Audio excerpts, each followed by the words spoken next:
barka da zuwa YouTube channel ina mai suna Mr. President. Please subscribe my YouTube channel. Ku danna ƙararrawar sanarwa yadda za ku samu bidiyo tsundum idan mun dora. Tsundum za ku samu bidiyo idan mun dora. Na gode.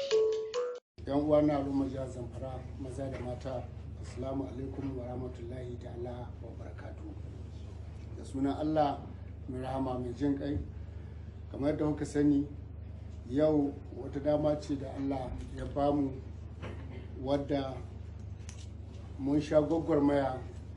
Kamar yadda kuwa sani kusan ina jin ni ne gwamna na farko wanda kusan so biyar ana kai ni har Supreme Court, amma Allah cikin iko ne da ya ga zuciyarmu kuma ya ga irin abubuwan da muke kokari mu yi ma al'umma, da kuma shi ne da kanshi ya zaɓo mu, ba wai wasu na zaɓe mu ba, Allah ne ya zaɓe mu da kanshi kuma ya ƙaddare mu a wannan kujera. Allah ya ta kare wannan kujera har bisa wannan lokaci na yau, wanda yau shine ƙarshen da suka je na maganar cewa sai an ƙara diba shari'ar da aka yi wadda ta tabbatar da ni in zama gwamnan jihar Zamfara. Yau alhamdulillahi wannan shari'a kotun Allah ya isa ta kori wannan shari'ar, domin cewa kotu ba ta komawa ta yi makanta shari'a. Don haka wannan abu da wannan haske da Allah ya bamu, to sai mu gode mashi ko mu ƙara imani da Allah cewa shi ke ba da mulki ga wanda ya so da kuma lokacin da ya so. Kamar da na sha faɗa, wannan mulkin da Allah ya bani lokacin da aka yi zaɓe, na ma fita batun maganar zaɓe, na koma na ci gaba da kasuwanci na. Allah ya ɗauko ni ya bani wannan kujera. Tunane na duk mai imani na ƙwarai wanda ya yarda da Allah, wanda ya san da cewa Allah shi ke ba da mulki kuma shi ke ƙwace mulki. Tunane na kowa kamata ya zo ya haɗa kai domin mu samu mu ceto wannan jiha ta mu ta Zamfara. Amma kash sai wasu waɗanda ba su yarda da hukuncin Allah ba suka yi ta jayayya da wannan hukunci na Allah subhanahu wata'ala, wanda so biyan muna zuwa kotun koli, wanda sun yi uwan da wannan dama domin su kauda hankalinmu akan ayyukan da muke yi don Zamfara ta zamana cikin halin da take ciki. Amma saboda iyawa Allah da kuma shi ke tafiyar da wannan mulkin namu, Allah yana ba mu ƙarfin gwiwa na tafiyar da al'amura domin ganin cewa jihar Zamfara ta samu sauƙi, al'ummarta sun samu sauƙi.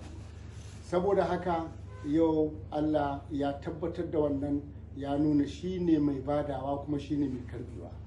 Akan wannan nake kira ga 'yan uwana 'yan Zamfara da kuma su 'yan siyasa waɗanda suka kasa ban mu Allah sai da suka kai ƙarshe yau, to ina kira gare su cewa su yarda da hukuncin Allah kuma su san da cewa wannan jayayya ba da Bello Matolle suke ba ko da al'umma jihar Zamfara, da Allah suke. Kuma alhamdulillah Allah ya nuna cewa shi ne mai bada kuma ya fi ƙarfin duk wanda zai jaya da shi. Da haka idan masu imani ne kuma suna ikirari suna da imani su musulmi ne, to ya kamata su ta istighfar domin sun taɓa Allah. Shi yasa wasu cututtuka da ke shiga ƙasashe na duniya yana ɗaya daga cikin kauce ma dokoki na Allah da kuma rashin yin biyayya da abin da Allah ya aiko.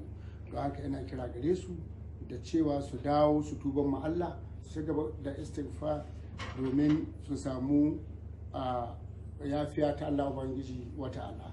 Yau a matsayina na gwamna tabbatacce ba ni da kowa a zuciyata, na yafe ma kowa, da wanda ya taba mu, da wanda ya so ya taba mu, da wanda yake jin wani kurji a kan mu.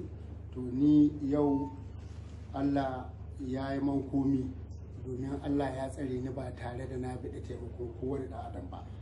Kuna gani ko da ake shari'a ina gida kwanci na, ban je ko ina ba, domin na yi imani da cewa idan Allah ya kaddaro zai karɓi wannan kujera zai karɓe ta duk inda nake. Don haka shi yasa ban da ba wani kwanci na gida ina bacci aka tada ni aka ce an yi shari'a. Ni alhamdulillah ga Allah subhanahu wataala. Don haka ni yau bani da makiyi. Yau in nace ina da makiyi to ban gode ma Allah ba, domin duk yadda haka ma Allah ya dora ni akan ka. Don haka na yafe ma kowa, kuma ina son duk wani mai son ci gaban wannan jiha ta Zamfara to ya dawo ya zo a haɗa kai. Ƙofar mu buɗe take domin fatan mu ya za a yi Zamfara ta ci gaba.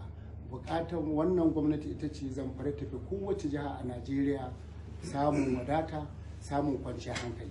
Da haka duk wanda zai iya kawo ci gaba ko kuma ya zo ya kawo shawara ga gwamnati domin samun ci gaba, to muna marhaba da shi, kuma ƙofar mu buɗe take domin karɓar shawarwari da kuma karɓar duk wani mutum wanda je yana da wata rawar gani da yake taka ga wannan gwamnati, to muna kira gare su zo. Don haka a matsayina na gwamnan jihar Zamfara yau tabbatacce ina godiya ga al'ummar jihar Zamfara akan addu'o'in da aka yi ta yi tun daga shari'ar farko ta cikin gida har aka kai wannan ta ƙarshe. Mutane sun dage sun ta addu'o'i, kuma akan addu'o'in nan ne Allah ke ba mu nasara. Mun danganta wannan abu da muka samu zuwa ga al'ummar jihar Zamfara, kuma na tabbatar ma Zamfara in Allah da ba zan ba su kunya ba, za mu yi aiki tukuru, za mu tabbatar da mun kare hakkinku, mun kare rayuwarku da dukiyoyinku. Wannan shine babban abin da gwamnati ya kamata ta yi. Don haka a koyaushe ni bawanku ne, duk wani abu da aka ɗauko a jibga mai, Allah ya riga ya bani wuya da nauyin ɗaukar duk wani abu na wani ɗan jihar Zamfara. Don haka ina kira ga duk 'yan siyasa su zo mu haɗa kai domin mu ci da wannan jiha tamu mai albarka ta jihar Zamfara. Allah shi ba mu nasara, Allah shi taimaki al'ummar jihar Zamfara, Allah shi taimaki Najeriya, Allah wannan cuta da ke addaba al'umma